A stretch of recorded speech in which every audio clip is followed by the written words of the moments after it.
ಬೆಂಗಳೂರು ದಕ್ಷಿಣ ಜಿಲ್ಲೆ ರಾಮನಗರ ತಾಲೂಕಿನ ಬಿಡದಿ ಪುರಸಭೆ ವ್ಯಾಪ್ತಿಯಲ್ಲಿ ಕ್ರಾಂತಿವೀರ ಸಂಗೊಳ್ಳಿ ರಾಯಣ್ಣ ಪ್ರತಿಮೆಯ ನಿರ್ಮಾಣ ಕಾಮಗಾರಿಗೆ ಸಚಿವ ಎಚ್.ಸಿ. ಬಾಲಕೃಷ್ಣ ಇಂದು ಚಾಲನೆ ನೀಡಿದರು.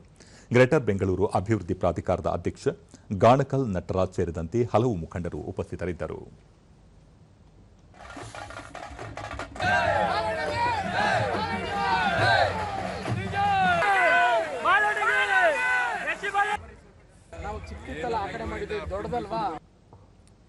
ಬಳಿಕ ದೂರದರ್ಶನದೊಂದಿಗೆ ಎಚ್.ಸಿ. ಬಾಲಕೃಷ್ಣ ಸ್ವಾತಂತ್ರ್ಯ ಹೋರಾಟದಲ್ಲಿ ಸಂಗೊಳ್ಳಿ ರಾಯಣ್ಣ ತಮ್ಮ ಶೌರ್ಯ ಮತ್ತು ಪರಾಕ್ರಮದಿಂದ ಸಾಮ್ರಾಜ್ಯಶಾಹಿಯ ವಿರುದ್ಧ ಹೋರಾಟ ನಡೆಸಿದರು.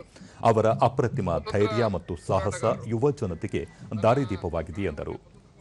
ಜಿಲ್ಲೆಯಲ್ಲಿ ಅಧಿಕಾರಿಗಳು ಜವಾಬ್ದಾರಿಯಿಂದ ಕಾರ್ಯನಿರ್ವಹಿಸಬೇಕು.